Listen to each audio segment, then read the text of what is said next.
यहाँ सिर्फ मंदिर नहीं है, यहाँ आत्माओं की पुकार है, जहाँ हर लहर, हर छिपा हुआ शिवलिंग हजारों साल पुरानी आस्था की गाथा कहता है। एक ऐसा रहस्य जिसे जानने के लिए आपको खुद उस समंदर की गहराइयों में उतरना होगा। स्वागत है उस अनदेखी यात्रा में, जहाँ इतिहास नहीं बल्कि विश्वास की लहरें आपके साथ बहेंगी, जहाँ हर कदम पर गूंजता है हर हर महादेव।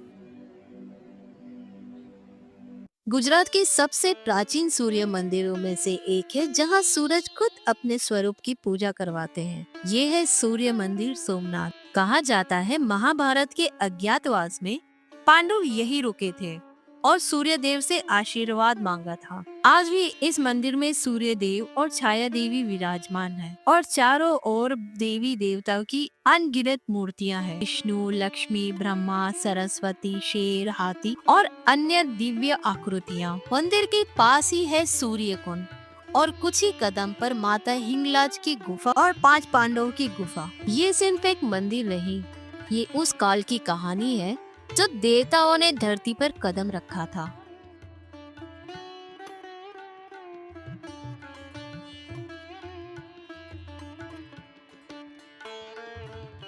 सोमनाथ मंदिर से बस कुछ ही कदम दूर किसी भव्य महल की तरह नहीं, बल्कि चुपचाप छिपी हुई एक गुफा है, हिंगलाज मानी गुफा। इसे पांडवों गुफा भी कहा जाता है। ये कोई साधारण गुफा नहीं, ये वो जगह है जहाँ पांडवों ने वनवास के समय भगवान शिव को प्रसन्न करने के लिए तप किया था। मान्यता है कि इस गुफा में उन्होंने हिंगलाज माता की पूजा की थी। आज भी यहाँ हिंगलाज माँ के साथ भगवान शिव, श्री राम, सीता, हनुमान जी, माँ दुर्गा और 5 पांडवों की मूर्तियाँ विराजमान है। गुफा संकरी है, छत नीची है और हर दीवार से टपकती है सदियों पुरानी भक्ति की गूंज। यहाँ पहली बार मंदिर का निर्माण 15वीं शताब्दी में हुआ था और फिर 1949 में बाबा रामनारायण दास ने इसे विस्तार दिया, जैसे भक्ति की लौ को दोबारा जलाया हो।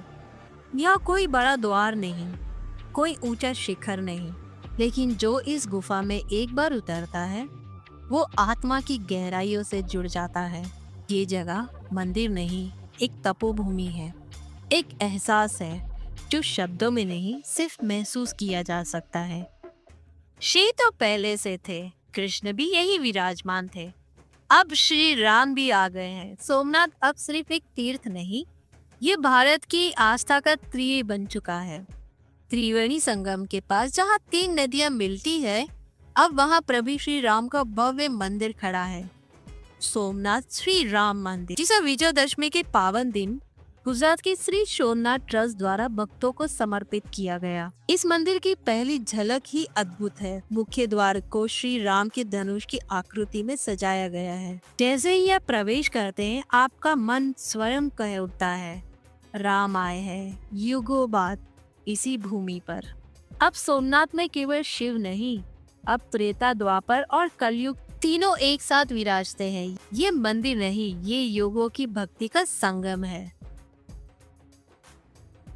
अरब सागर की लहरों के बीच एक रहस्य छिपा है, जिसे आज भी बहुत कम लोग जानते हैं। नीलबंजन महादेव मंदिर के पास समंदर की गोद में स्थित है बाणगंगा। यहाँ लहरों के बीच दिखाई देते हैं 3 प्राचीन शिवलिंग जो आधे पानी में डूबे हुए हैं। हर बार जब लहरें इन शिवलिंगों से टकराती है तो ऐसा लगता है मानो खुद सागर शिव का अभिषेक कर रहे हों।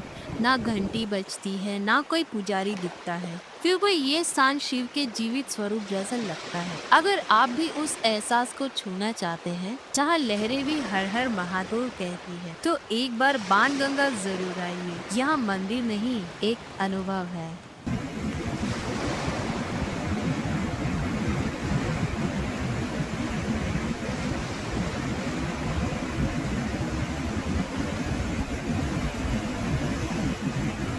3 नदियाँ, 3 धाराएं, 3 जीवन और एक संगम। ये है त्रिवेणी संगम सोमनाथ, जहाँ हिरण नदी, कपिला नदी और अदृश्य सरस्वती आकर मिलती हैं अरब सागर से। लेकिन ये सिर्फ जल का संगम नहीं, ये जीवन और मृत्यु के बीच का पुल है। हिंदू मान्यताओं में ये स्थान मोक्ष प्राप्ति का द्वार माना जाता है।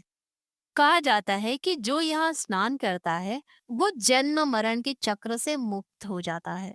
हर सुबह जब सूरज की पहली किरणें पानी पर पड़ती है और लहरें धीरे धीरे सीढ़ियों से टकराती हैं, तो लगता है मानो पूरी सृष्टि शांत होकर किसी किसी अदृश्य शक्ति को नमन कर रही हो। यहाँ आने वाले लोग सिर्फ पर्यटन नहीं करते, वो बैठते हैं, मौन साधते हैं, कभी आंखें बंद कर अपने भीतर कुछ खोजते हैं। सैकड़ों सफेद पक्षी मानो देवदूत बनकर आपके साथ उस यात्रा में शामिल हो जाते हैं। ये संगम हजारों साल पुराना है। जब महाभारत काल में भी ऋषियों, संतों और राजाओं ने यहाँ तप किया था। और आज भी त्योहारों में जब श्रद्धा की लहरें उमड़ती है तो लगता है मानो समुद्र भी झुककर नमन कर रहा है। जीवन इस संगम कोई जगह नहीं, एक अनुभव है। एक ऐसी अनुभूति जो आपको अपने भीतर ले जाती है। सोमनाथ आने वाले श्रद्धालुओं के लिए लीलावती अतिथि भवन, महेश्वरी भवन और सागर दर्शन जैसे कई धर्मशालाएं उपलब्ध। अलग अलग बजट के होटल्स भी आसपास ही मौजूद हैं। यह भक्ति सिर्फ मंदिर तक सीमित नहीं, यहाँ थाली में भी आस्था परोसी जाती है। सोमनाथ ट्रस्ट का अन्न क्षेत्र हर दिन हजारों श्रद्धालुओं को निःशुल्क भोजन कराता है, बिल्कुल प्रसाद की तरह।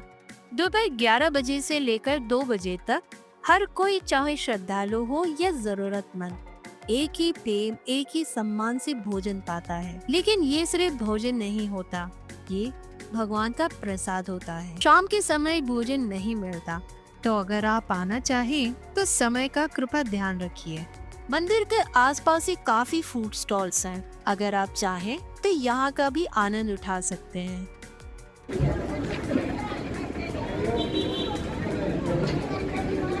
सोमनाथ बुलाता है और रास्ते अपने आप बन जाते हैं। सोमनाथ पहुंचने का सबसे सुविधाजनक तरीका वेरावल रेलवे स्टेशन, जो यहाँ से मात्र 7 किलोमीटर दूर है। स्टेशन से बाहर निकलते ही आपको ऑटो रिक्शा, कैब्स और लोकल टैक्सी सर्विस आसान मिल जाती है, जो आपको सीधे मंदिर परिसर तक पहुंचा देती है। गुजरात के लगभग सभी प्रमुख शहरों जैसे राजकोट, जूनागढ़, अहमदाबाद और भावनगर से सोमनाथ के लिए नियमित सरकारी और प्राइवेट बस सेवाएं चलती हैं।